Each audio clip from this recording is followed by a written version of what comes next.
अफसोस के इलाज में वारफरीन की जहरीली मुआलजाती सतह की मीज़ान एक दूसरे के बहुत करीब होती है, इसीलिए ज़रूरी है कि इलाज में दूसरी दवाएं दाखिल ना की जाएं। अच्छा, तो रोशनी अब मुझे बताएंगी कि वारफरीन को किन दवाओं के साथ नहीं देना चाहिए? एमिडेरोन, सेमेटेरिन, फोलिट्रोपिन, केबामाजीन। शाबाश। इन दवाओं को वारफरीन के साथ ना देने की क्या वजह हो सकती है नौरोजी? क्योंकि ये दवाएं वारफरीन है, इसलिए एंटी गोकलिन असरात को बढ़ाती है और कम भी करती है, जो कि दोनों ही डेंजरस हैं। सही है। ये अपनी बीमारी की तशखीस के लिहाज से डिगॉक्सिन का इस्तेमाल करते हैं। जैसा कि आप सब जानते हैं, इन दवाओं को वेरापामिल और एमोडेट्रोन के साथ नहीं लेना चाहिए। नज्म, तुम्हें पता है क्यों? क्योंकि डेकोक्सिन में जल्दी पॉइजन बढ़ जाता है। हाँ, और एक नर्स को इस इंजेक्शन को लगाने के वक्त किस बात पर ज्यादा तवज्जो देने की जरूरत है? वारफरीन के साथ नहीं देना चाहिए ना? ऐसा नहीं है बेटी, पेशेंट की हार्ट की धड़कन पर तवज्जो देनी चाहिए। अगर नब्ज 60 से कम हो और धड़कन एफवी तक न हो तो अलबत्ता माफ़ कीजिएगा, मैंने आपके काम में दखल दिया। आप तिब्बी अमला में से हैं? जी हाँ, मैं रिटायर्ड तिब्बी अमला हूँ। तो जब आप काम कर रहे होंगे तो आपको भी इस तरह की नई नर्सों के साथ सर खपाना पड़ता होगा? जी हाँ, अगर सर न खपाया होता तो हॉस्पिटल में न होते। जी हाँ, ये भी एक खुसूसियत है उस काम की जिसका आप सब ने इंतखाब किया है। यानी खुदा न खास्ता आप कभी बीमार पड़ जाएं और कोई ना तजुर्बेकार नर्स कोई गलती कर बैठे तो आप फौरन समझ जाएंगी और उसे रोक पाएंगे। जैसा कि मैंने क्लास के शुरू में कहा, दवाओं में की जाने वाली गलती नर्सों के दरमियान राइज हो चुकी है। अफसोस की बात यह है कि ईरान के अस्पतालों में ये बहुत ज्यादा देखने को मिलता है। इसकी वजह ये है मिस के यहाँ पर नर्स कम है और बीमारों की तादाद ज्यादा है, इसलिए उनका काम ज्यादा है और वो थक जाती हैं। आदमी अगर ज्यादा काम करेगा तो थक कर गलतियाँ भी कर सकता है। हाँ, ये ठीक है। ईरान की नर्सों में पाई जाने वाली गलतियों में ये एक अहम वजह है, लेकिन बहुत से मौकों पर इस तरह की गलतियाँ नर्सों की थकान नहीं हुआ करती, बल्कि तवज्जो न देना, डॉक्टरों की खराब तहरीर और दवाओं की सही जानकारी न होना, ये सब गलती का सबब बना करती हैं। इसीलिए जरूरी है कि नर्स अपनी ट्रेनिंग के दौरान पूरी तवज्जो और दिक्कत के साथ अपनी ट्रेनिंग का दौरा मुकम्मल करें और दवाओं की मालूमात रखें। तकरीबन 12-13 है। इनकी फैमिली में एंजाइना पाया जाता है।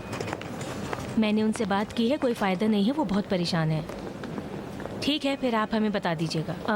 बस ख्याल रहे कि शिफ्ट ख़त्म होने से पहले आप हमें बता दें, क्योंकि मैंने कह दिया था कि जाने से पहले उन्हें मुंतकिल कर दिया जाएगा। आपका भी शुक्रिया, खुदा हाफिज़। नहीं हुआ? कह रहे हैं कि देखते हैं क्या होता है। दोबारा BS चेक किया तुमने? अभी जाके चेक करती हूँ। सलाम बेटी, कैसी हो तुम? सलाम चाचा जान, आप ठीक हैं?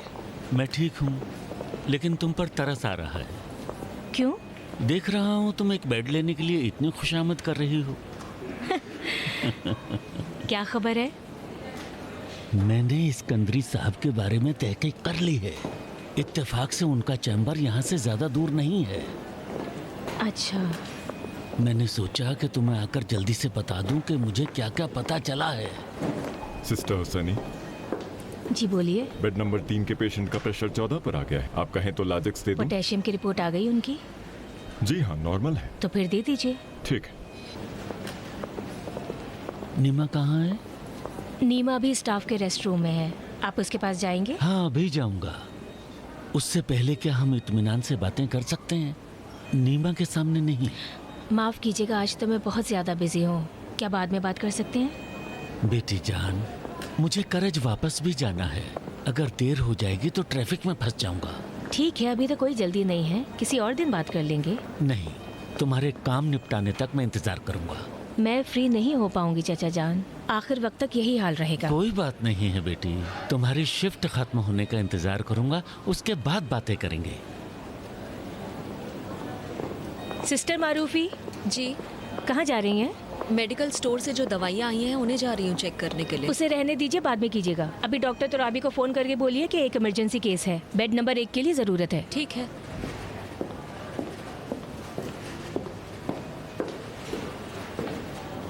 चाचा जान, आप यहाँ आइए। सलाम। सलाम। मेहरबानी करके इनको देख लो कि मेडिकल स्टोर वाले ने सही दवाइयाँ दी हैं या नहीं। 1 मिनट। सलाम, मारूफी बोल रही हूँ। डॉक्टर तोराबी वहाँ है? मेहरबानी करके उन्हें इमरजेंसी वार्ड में भेज दीजिए, ज़रूरत है। शुक्रिया। इन्हें चेक करने की जरूरत नहीं है, आपको सही ही दिया होगा। तुम एक नजर देख लो ना बेटी, कोई हर्ज तो नहीं है। चलिए ठीक है।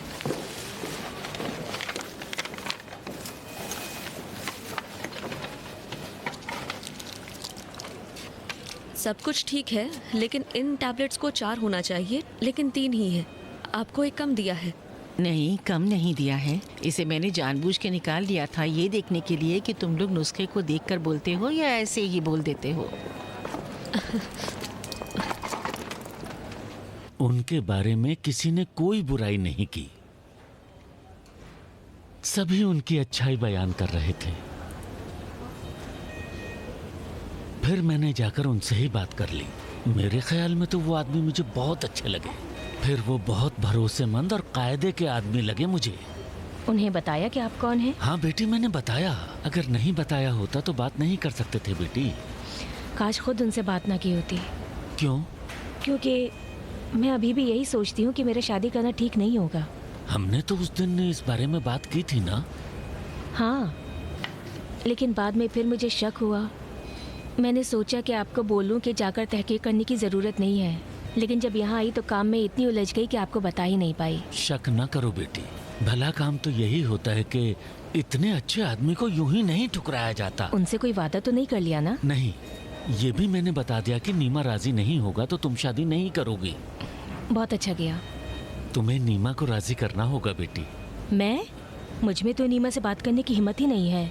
तुम नहीं करोगी, मैं खुद बात करूंगा उससे। लेकिन तुम्हें क्यों शर्मा रही है? खुदा ना करे कि तुम क्या कोई गैर शरई काम करने जा रही हो। नीमा को भी समझाना होगा कि तुम्हारी शादी सही कदम है और तुम भी शादी करना पसंद करती हो। नहीं चाचा जान, मैं ये कह रही हूँ कि उसे कुछ न बताएं, लेकिन कल आप इस्कंदरी साहब को फ़ोन करिए और उनसे बोल दीजिए कि नीमा शादी के लिए नहीं मान रहा है। इस बात को इसी तरह ख़त्म हो जाने दीजिए। यानी मैं झूठ बोलूं? जानता हूं तुम डर रही हो सुमैया बेटी। जिस औरत ने भी शादी की होती है और बाद में शौहर से अलग हो गई होती है और जब दूसरी मर्तबा शादी करती है, उसे डर लगा रहता है कि जैसे कि तुम्हें। अगर इंसान डरेगा तो हालात बदलते नहीं बेटी, और ना ही जिंदगी बेहतर होती है बेटी। मैं बिल्कुल खुश हूँ चाचा जान, मेरी जिंदगी ठीक चल रही है। हाँ जानता हूँ, लेकिन इससे बेहतर क्यों ना हो?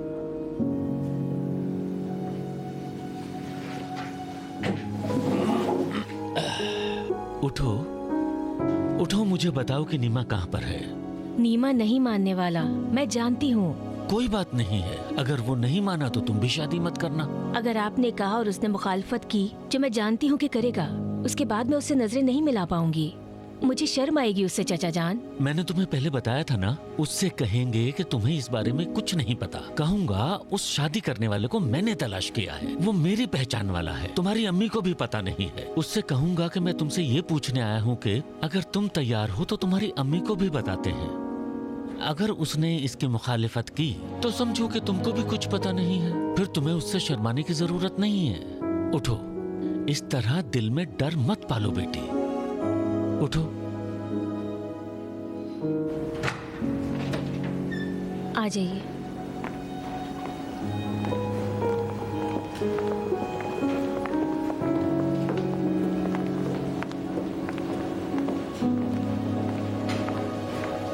यहाँ पर है चाचा।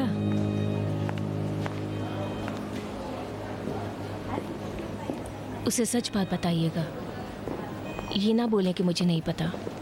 मैंने वादा किया है कि कभी उससे झूठ नहीं बोलूंगी। ठीक है। हुसैनी साहिबा, डॉक्टर तोराबी आए हैं, आपसे काम है।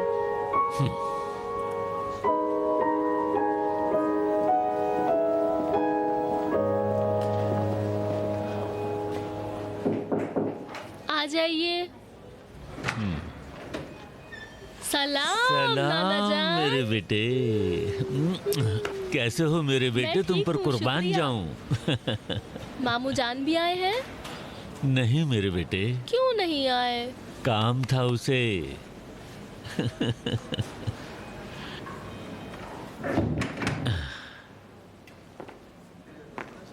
देखो तो तुम्हारे लिए यहाँ बहुत अच्छे कमरे का बंदोबस्त है। वाह, यहाँ तो टेलीविजन भी है। बहुत अच्छा, बहुत अच्छा। आपके लिए चाय ले आऊं? नहीं मेरी जान, आओ बैठो। मुझे तुमसे कुछ काम है, तुमसे कुछ बातें करनी है।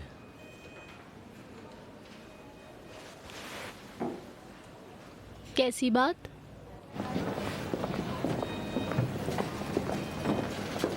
सिस्टर शायान, आईसीयू में बता दें कि पेशेंट के लिए पोर्टेबल ग्राफिक की भी ज़रूरत पड़ेगी। जी ज़रूर, बहुत शुक्रिया आपका।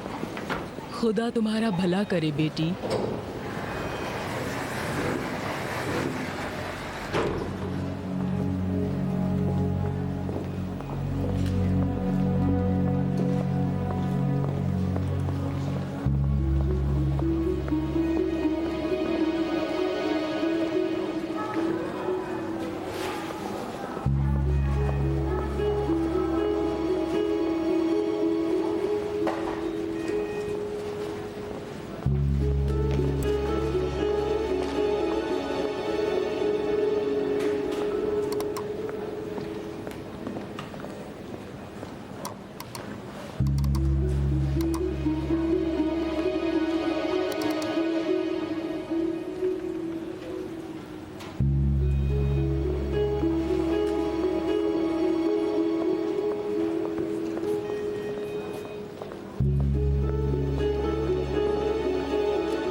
क्या हुआ?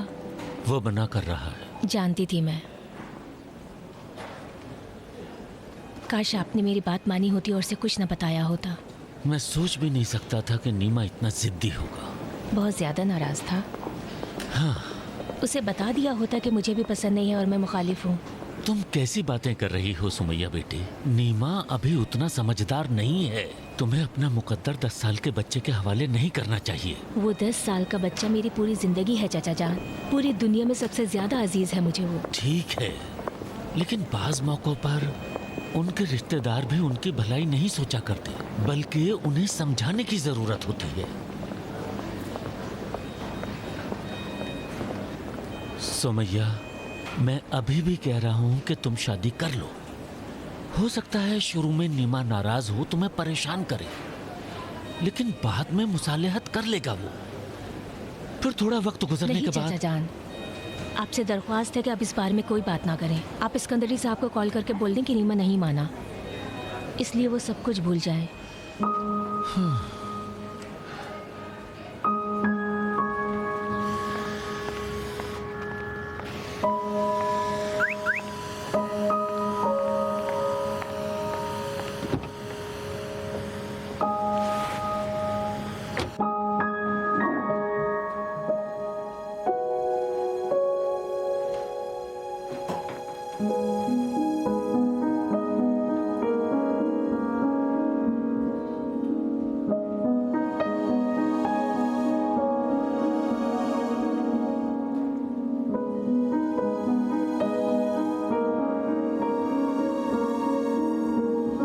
अम्मी ने कहा है मुझे ये सब बातें बताने को।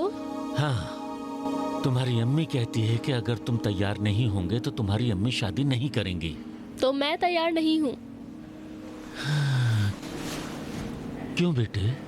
तुम्हारी अम्मी अभी बहुत जवान है, उन्हें अकेला नहीं रहना चाहिए। मेरी अम्मी अकेली नहीं है, मैं उनके साथ हूँ। हाँ, लेकिन अगर एक अच्छा आदमी जैसा कि ये हैं तुम लोगों के साथ रहे तो बहुत अच्छा होगा। फिर तुम्हारी अम्मी को इस बात की जरूरत नहीं होगी कि अपनी जिंदगी का खर्च पूरा करने के लिए इतना ज्यादा काम करें और खुद को थका लें। उस वक्त तुम्हारी अम्मी तुम्हारे साथ ज्यादा वक्त गुजार पाएंगी। अगर अम्मी इस वजह से शादी करना चाहती हैं तो कल से मैं स्कूल नहीं जाऊंगा। मैं काम करने जाऊंगा, पैसे ले आऊंगा ताकि अम्मी काम करने के लिए मजबूर ना हो। सिर्फ यही नहीं है बेटे, अगर तुम इजाजत दोगे कि ये आदमी तुम्हारे साथ आकर रहे तो वो तुम दोनों का ख्याल रख सकता है। और मैं अपनी अम्मी का खुद ख्याल रख लूंगा नाना जान।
मैं बाहर जा रहा हूँ, मेरी एक ज़रूरी मीटिंग है, मैं वहीं से घर चला जाऊंगा। जी बहुत बेहतर है। शुक्रिया, खुदा हाफिज। खुदा हाफिज।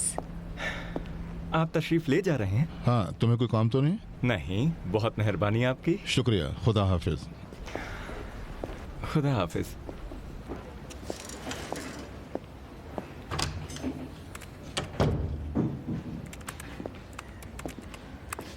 मसूद साहब को बोल दे मेरे लिए कॉफी ले आए।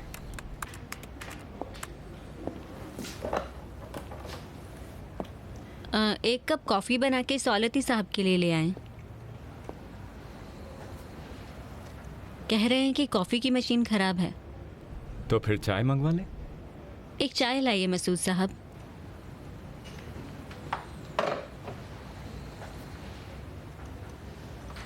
बोल रहे हैं अभी लाता हूँ।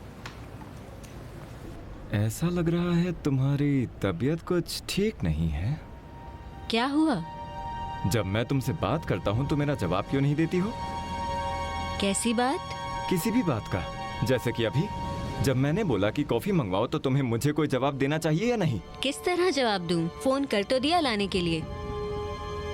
पहले बोलना चाहिए जो हुक्म, उसके बाद फोन करो। मेरी नौकरी पर रखने की शर्तों में जो हुक्म कहना शामिल नहीं था। अब जो हुक्म नहीं, हाँ या जरूर, ये सब कहना तुम्हारी काम की शर्तों में है या नहीं? कहीं ऐसा तो नहीं कि सोराबी ने तुम्हें गूंगे होने की शर्त पे नौकरी दी है? आप जुबान संभाल कर बात कीजिए सौलती साहब। ये आपको हो क्या गया है? मुझे पता है कि क्या हो गया है, तुम्हें भी पता है कि क्या हुआ है। अगर अभी भी तुम्हें ये उम्मीद है कि सोहराबी लौट आएंगे तो सख्त गलती पर हो। मैं अभी कहीं जाने वाला नहीं हूँ, इसलिए मुझसे उलझो मत तुम।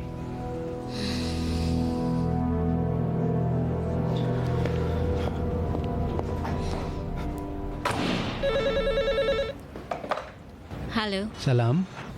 जी बोलिए। बयानाती बोल रहा हूँ नजरी साहिबा। जी फरमाइए बयानती साहब। इंजीनियर साहब हैं? जी नहीं। कब आएंगे? आज वो नहीं आएंगे। मेहरबानी करके उनका मोबाइल नंबर दे दीजिए, कुछ ज़रूरी काम है। मैं नहीं कर सकती, मुझे इजाज़त नहीं है इस बात की। वैसे अभी वो मीटिंग में गए हैं, बात भी नहीं कर सकेंगे। तो कल के लिए कोई वक्त दे दे, मुझे उनसे कुछ ज़रूरी बात करनी है। ठीक है, मैं उनसे बात करके आपको बताती हूँ। ठीक है, शुक्रिया, इंतज़ार करूँगा।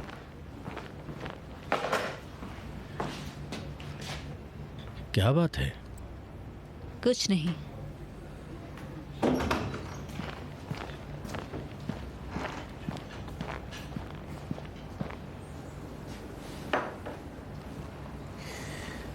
कॉफी मशीन जल्दी से ठीक करवाइए मसूद साहब। जो हुक्म।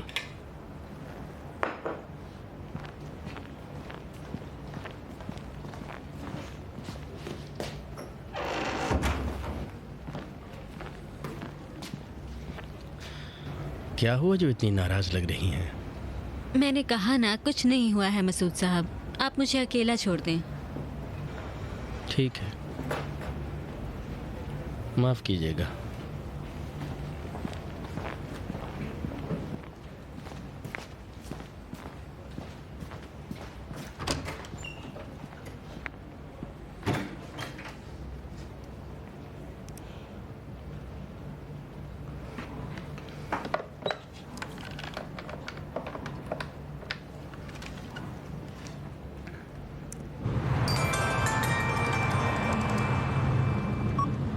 हेलो। सलाम, माफ़ कीजिएगा इंजीनियर साहब, आपको जहमत दे रही हूँ। सलाम। कोई बात नहीं, बोलिए नजरी साहिबा। बयानाती साहब ने फ़ोन करके कहा कि उन्हें आपसे बहुत ज़रूरी काम है, कल का वक्त मांग रहे हैं और कह रहे थे कि अगर हो सके तो पूछ के कल का वक्त ले लें। बयानाती से तो आज ही मिला हूँ मैं। लेकिन फ़ोन करके वो ऐसा ही बोल रहे थे। ठीक है, कह दो कल 10 बजे आ जाएंगे। ठीक है। और कोई हुक्म तो नहीं? कुछ हुआ है क्या नजरी साहिबा? नहीं। फिर तुम्हारी आवाज ऐसी क्यों हो रही है?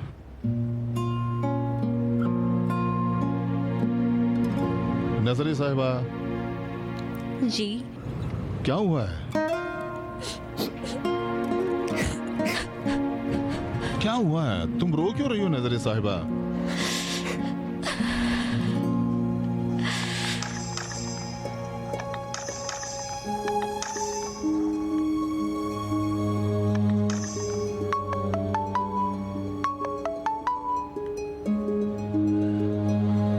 जी फरमाइए हुसैन साहब। सहरोज, तुमने नजरी साहिबा को यह कहा है कि वो तुम्हारा हुक्म माना करे? नहीं हुसैन साहब, मैंने उनसे कब ऐसे बात की? वही हमेशा मेरी बेइज्जती किया करती हैं। अगर कुछ भी बोल दो तो वो उल्टा जवाब देती हैं और मुंह बना लेती हैं। मैंने तो आज बस उनसे। ये तुम्हारे लिए अच्छा नहीं है कि तुम सेक्रेटरी से बदकलामी करते फिरो। हुसैन साहब, मैंने सुना है कि मेरे पीठ पीछे इनसे उनसे मेरी बुराई करती रहती हैं। तुम अपनी हैसियत का ख्याल रखो सहरोज। मैं 4 दिन के बाद तुम्हें फाइनेंशियल डायरेक्टर बनाने वाला हूँ। ये अच्छा नहीं है कि तुम लोगों को इस तरह मुंह लगाते फिरो।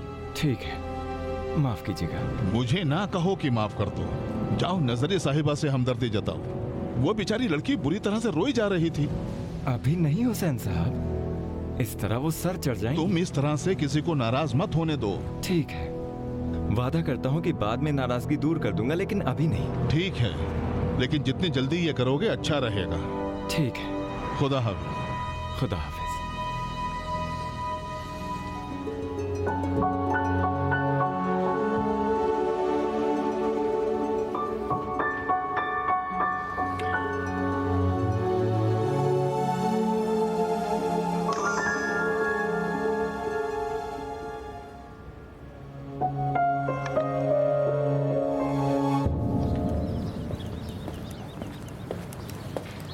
आपने जहमत क्यों उठाई फातिमा साहिबा? नहीं, कैसी जहमत?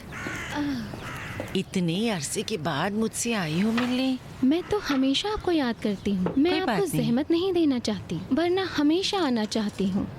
खासकर अभी जबकि जमाल साहब ने मुझे छोड़ दिया है। छोड़ दिया है तुम्हें? हाँ ना, सुबह सवेरे जाते हैं, आधी रात को वापस आते हैं। अच्छा यही बात है। मैं देखती हूँ कि रात में बहुत देर से आते हैं।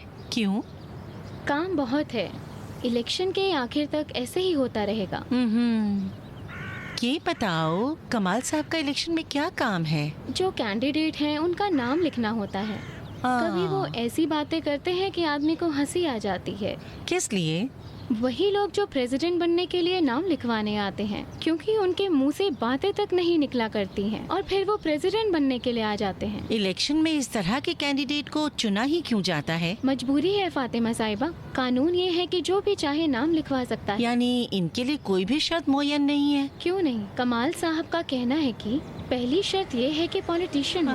मतलब सियासत की उन्हें जानकारी होनी चाहिए। अलबत्ता जो लोग आते हैं नाम लिखवाने, उन्हें लगता है कि उन्हें बहुत कुछ आता है। कानून भी कहता है कि उनका नाम लिखना चाहिए, लेकिन बाद में जब उन पर रिसर्च की जाती है, शर्त ना पाए जाने पर नाम कट जाता है। आप जानती हैं इतने ही में मुल्क का कितना पैसा और काम करने वालों का वक्त बर्बाद होता है, साथ में मुल्क का पैसा भी। रजा आ गया।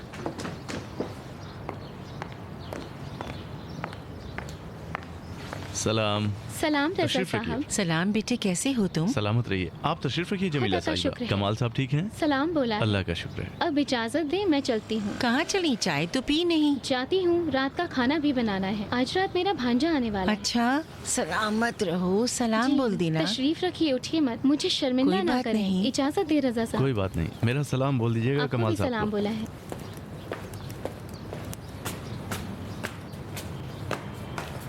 आओ बैठो बेटा, चाय ठंडी ना हो जाए, पी लो बेटे। जी हाँ, उनकी चाय मेरे नसीब में थी। ठीक हो तुम? ठीक हूँ, शुक्रिया। कमाल साहब का पैगाम लेकर आई थी। कैसा पैगाम? घर को तोड़कर फिर से नया बनाने के लिए। ओहो, मैंने तो कमाल साहब से फिलहाल मना किया था। क्यों नहीं बेटा, क्यों नहीं चाहते? अभी मैं बहुत बुरी तरह से मसरूफ हूँ, इन सब कामों के लिए वक्त नहीं है मेरे पास। तुम्हारे काम की मसरूफियत तो हमेशा रहेगी। इन बेचारियों का क्या गुनाह है जो हमारे मकान में हमारे पार्टनर बनने वाले हैं। उनका कहना है कि बहुत अच्छी बिल्डिंग बनाना चाहते हैं और आगे बढ़ना चाहते हैं। ठीक है, लेकिन अभी नहीं।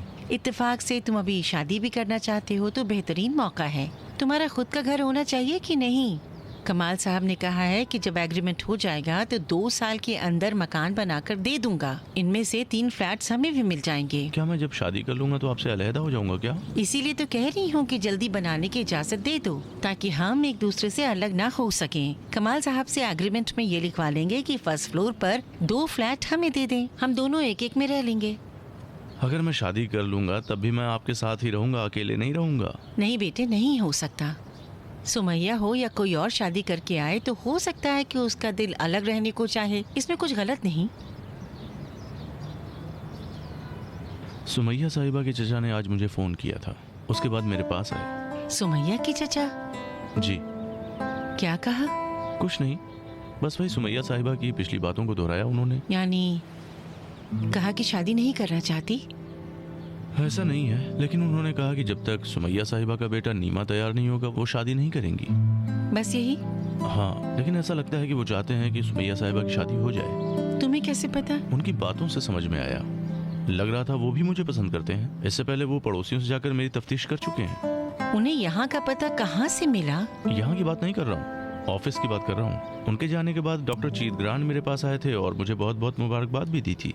फिर ये भी एहसान जताया कि उन्होंने उनसे मेरी बहुत बहुत तारीफ की थी और ये भी कहा कि अपनी लड़की की शादी मुझसे बिला झिझक कर सकते हैं। अच्छा, तो सुमैया के चचा ने और क्या कहा? हमें कैसे पता चलेगा कि नीमा अपनी माँ की शादी के लिए तैयार होगा या नहीं? उन्होंने कहा कि सुमैया ये कहेंगी नीमा से कि उनके चचाजाद की तरफ से एक रिश्ता आया है और ये कि सुमैया साहिबा को इससे पहले कुछ पता नहीं था। किस लिए वो इस तरह की बात करेंगे? वो इसलिए कि सुमैया साहिबा को नीमा से बात करने में अच्छा नहीं लग रहा है और ये भी कि कहीं वो नाराज ना हो जाए, और इस तरह से सुमैया ये भी कह सकती हैं कि उन्हें इस बारे में पता नहीं था। अब कब उससे बात करने वाले हैं? नहीं जानता, उनके चचा ने कहा कि राब्ता करके बताएंगे। काश कि मैं नीमा के थोड़ा करीब जा पाता। काश कि ऐसा हो जाता कि मेरी उससे बात करने से पहले उससे दोस्ती हो जाती और मैं उसे समझा पाता। तो तुम यही बात सुमैया की चचा से बोल देते। मुझे शर्म आ रही थी। तुम्हारा ये शर्माना किसी दिन तुम्हें मुसीबत में डाल देगा। मैं जाता हूँ, जरा कपड़े बदल के आता हूँ। रजा जी, एक बात पूछूं तुमसे? हाँ पूछिए। ऐसा क्या हुआ कि तुम सुमैया के इतने दिलदादा हो गए?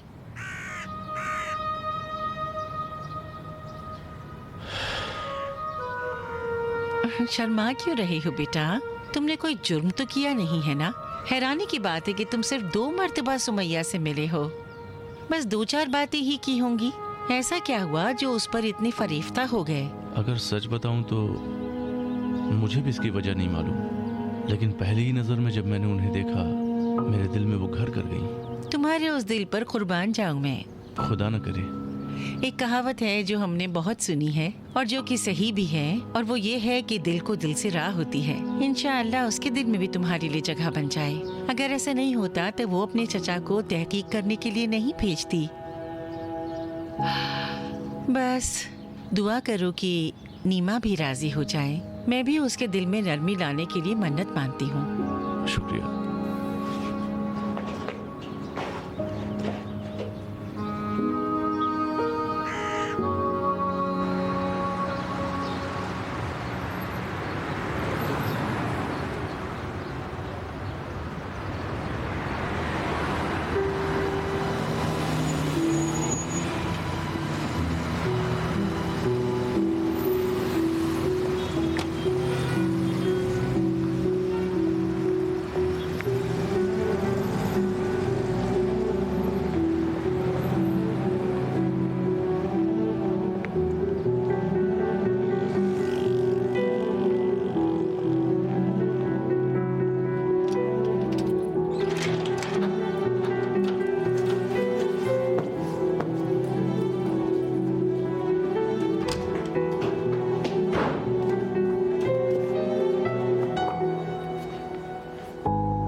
नीमा बेटे,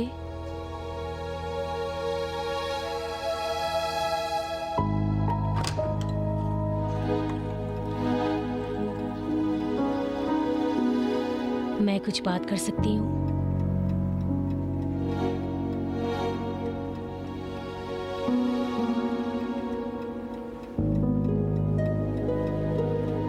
आपकी किसी भी बात का फायदा नहीं है। आप शादी करना चाहती हैं कर लें, लेकिन मैं आपके पास से चला जाऊंगा।